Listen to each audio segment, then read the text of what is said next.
Hello students, this is Satish Kumar from Krishna Public School, and in this video we shall be discussing about some food fads and about hygiene and some diseases.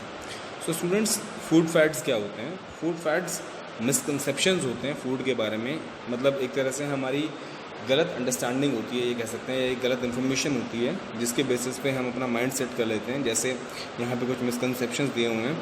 N apple a day keeps doctor away. ऐसा ज़रूरी नहीं है कि अगर आप Apple खा रहे हैं तो आपको डॉक्टर की ज़रूरत नहीं पड़ेगी, आप बीमार नहीं पड़ेंगे। And grapes are good for health. Eating lady fingers makes one good in mathematics. You just try to, मतलब आप इसे रिलेट करके देखिए कि सिर्फ भिंडी खाने से आप मैथ्स में टैलेंटेड हो जाएंगे, ये चीज़ लॉजिकल नहीं है, ठीक है। And eating pomegranate and red carrots increases your blood. मतलब अगर पोमीग्रेनेट रेड कलर का है और कैरेट्स सिर्फ रेड कलर के हैं तो वो हमारा ब्लड बढ़ा देंगे, ठीक है। This is not true.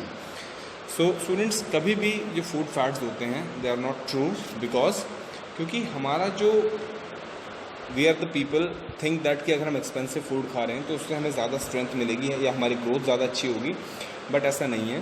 Food जो होता है वो हमेशा बैलेंस्ड होना चाहिए, मतलब इसीलिए हम बैलेंस डाइट की बात करते हैं जिसके अंदर हमारे सारे न्यूट्रिएंट्स जैसे protein, fat, vitamin, minerals, water, everything is to be in a proper amount, then the food will be helpful for us, और वही हमारे लिए क्या होगा, बेनिफिशियल होगा। And if had all the nutrients in correct proportion then only food can be good for health. सिर्फ एक तरह का फूड खाने से, इवन सिर्फ एप्पल खाने से या ग्रेप्स खाने से या पोमीग्रेनेट खाने से हमारी हेल्थ नहीं होगी। हमें बाकी सारी चीज़ों की भी प्रॉपर अमाउंट में रिक्वायरमेंट होती है, और उसी को हम क्या कहते हैं, हमारा प्रॉपर बैलेंस फूड कहते हैं, ठीक है। नेक्स्ट स्टूडेंट्स, हमारे पास आ जाता है हाइजीन। अब हाइजीन क्या होता है? Practices that help ensure cleanliness and good health are known as hygiene. वो प्रैक्टिसेस या वो हैबिट्स जिन्हें हम अडॉप्ट करने से अपने चारों तरफ आसपास क्लीन रखते हैं, हमारी हेल्थ जो है वो गुड रहती है, अच्छी हेल्थ रहती है। And good hygiene helps in preventing diseases. और अगर हम एक हाइजीनिक कंडीशन में और गुड हाइजीन मेंटेन कर रहे हैं तो हमें डिजीजेस भी नहीं होती हैं। सो गुड हाइजीन इंक्लूड्स, अब यहाँ पे कुछ हैबिट्स लिखे हुए हैं जिन्हें अडॉप्ट करने से we are not able to get into the grip of diseases easily, ठीक है। हमें जल्दी से डिजीजेस नहीं होंगी अगर हम ये हैबिट्स अडॉप्ट करेंगे। सबसे पहला है taking bath every day. We should always take bath, चाहे विंटर सीजन हो चाहे समर सीजन हो, हमें रेगुलरली क्या करना चाहिए, नहाना चाहिए, ठीक है। जिससे हमारी बॉडी से जितनी भी गंदगी होती है वो सब क्या होती है, with the help of soap and water remove हो जाती है। Second, washing hands before every meal. We should always wash our hands. खाने से पहले हमेशा हमें हाथ धोने चाहिए ताकि हमारे हाथों पे लगी हुई जो गंदगी है, बैक्टीरियाज वगैरह हैं, वो खाने के साथ हमारे स्टमक के अंदर ना चले जाएं। The third one is changing sweaty clothes after coming back from your school और प्ले। जब भी हम स्कूल से या खेल के वापस जाते हैं तो हमारे जो कपड़े होते हैं वो गीले हो जाते हैं स्वेटिंग की वजह से, और उनमें से बहुत गंदी स्मेल आती है, जिसकी वजह से क्या हो सकता है, अगर हम उन्हें नहीं चेंज करेंगे तो विल बी फॉलन सिक। तो हमें उन क्लोथ्स को क्या करना चाहिए, चेंज करना चाहिए।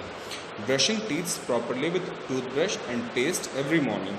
हमें क्या करना चाहिए कि ब्रशिंग करनी चाहिए प्रॉपर, ठीक है ना। ब्रशिंग करने से हमारे दांतों में जो लगी हुई गंदगी होती है वो सब क्या हो जाती है, साफ़ हो जाती है।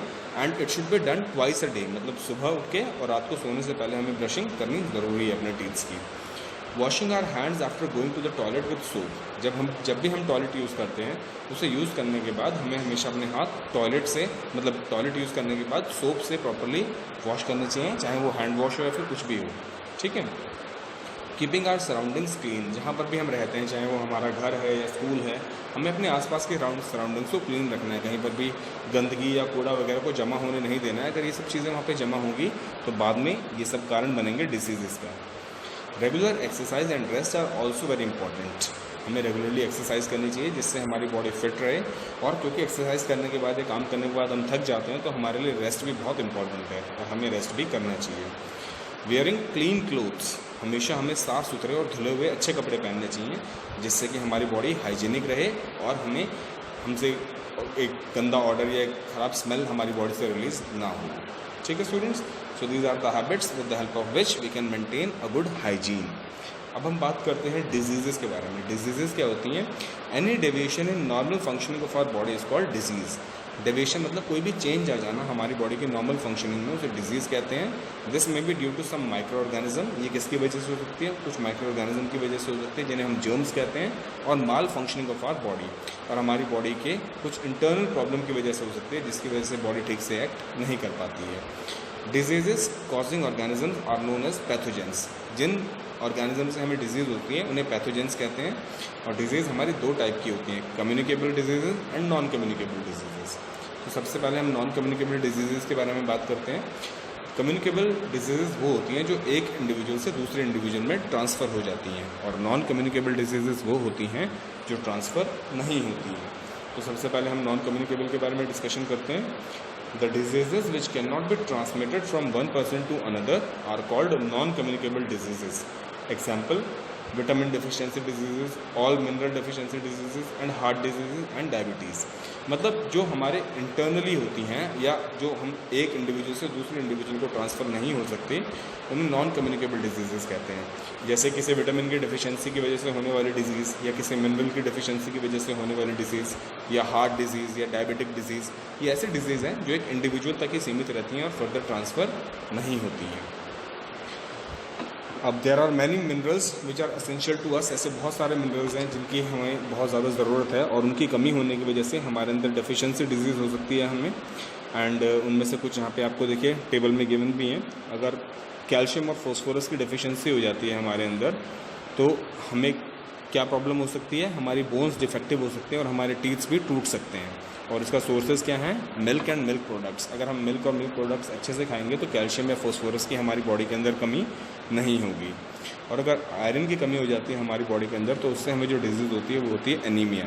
एनीमिया मतलब क्या होता है, deficiency of iron in blood, iron की कमी हो जाती है हमारी बॉडी के अंदर। नेक्स्ट, इसके सोर्सेज क्या होते हैं, स्पिनच, एप्पल, ब्रिंजल, पल्सेस, ठीक है, ये सारी की सारी चीज़ें क्या होती हैं, हमें खानी चाहिए जिससे कि आयरन की कमी हमारी बॉडी के अंदर ना हो। Next is iodine. आयोडीन की अगर हमारी बॉडी के अंदर कमी हो जाती है तो हमें एक डिजीज़ होती है घेंगा, जिसको बोलते हैं in English it is called as goiter. Neck जो होता है हमारा वो बहुत ज़्यादा स्वेलअप हो जाता है और हम ठीक से बोल भी नहीं पाते हैं। तो आयोडीन की कमी को पूरा करने के लिए क्या क्या चीज़ें होती हैं, गुड़ होता है, जैगरी, आयोडाइज सॉल्ट होता है, मीट एंड सी फूड वगैरह जो होते हैं ये आयोडीन की कमी को हमारी बॉडी के अंदर पूरा करते हैं। अब स्टूडेंट्स हम नेक्स्ट टाइप की डिजीज़ के बारे में बात करेंगे जो होती हैं हमारी कम्युनिकेबल डिजीजेस। कम्युनिकेबल डिजीजेस मैंने आपको बताया था कि the diseases which can be transmitted from one person to another through a living और non living agent are called communicable diseases. जो एक पर्सन से दूसरे पर्सन की तरफ ट्रांसफ़र हो सकती हैं, जा सकते हैं एक से दूसरे के अंदर, उनको हम कम्युनिकेबल डिजीजेस कहते हैं। जैसे अभी कोरोना चल रहा है, सबसे बड़ा कम्युनिकेबल डिजीज़ आप देख सकते हैं कितनी जल्दी ये फैल रहा है, ठीक है ना, तो ये भी एक कम्युनिकेबल डिजीज़ है। So communicable diseases can be caused by living agents like viruses, bacteria, protozoa and fungi. इन सब की वजह से क्या होता है, बैक्टीरिया, प्रोटोजोआ और फंजाई की वजह से ये communicable diseases होती हैं। So diseases caused by, सबसे पहले इसमें हमारे पास एग्जांपल्स दिए हुए हैं कुछ। diseases caused by viruses कौन सी होती हैं जो communicable diseases होती हैं, वो होती हैं AIDS, rabies, mumps, measles, common cold, chickenpox and hepatitis. These are the diseases which are caused by different types of viruses। और अब इसमें एक नाम और जुड़ गया, वो क्या है, कोरोना वायरस या कोविड-19 डिजीज़, जो कोरोना वायरस से होती है। Next is diseases caused by bacteria. Bacteria से होने वाली डिजीजेज देखिए यहाँ पे कौन कौन सी है, टाइफाइड है, टीबी है जिसको ट्यूबरक्लोसिस कहते हैं, टेटनस है, कॉलेरा है, डिप्थीरिया है एंड लेप्रोसी है, ठीक है, जिसको कोढ़ की बीमारी कहती हैं, cholera is a kind of fever, ठीक है। Disease caused by fungi, skin infection जिनको फंगल इन्फेक्शंस भी कहते हैं हम, जो प्रोटोजोआ से होती हैं, वो मलेरिया होती हैं, स्लीपिंग सिकनेस होती है।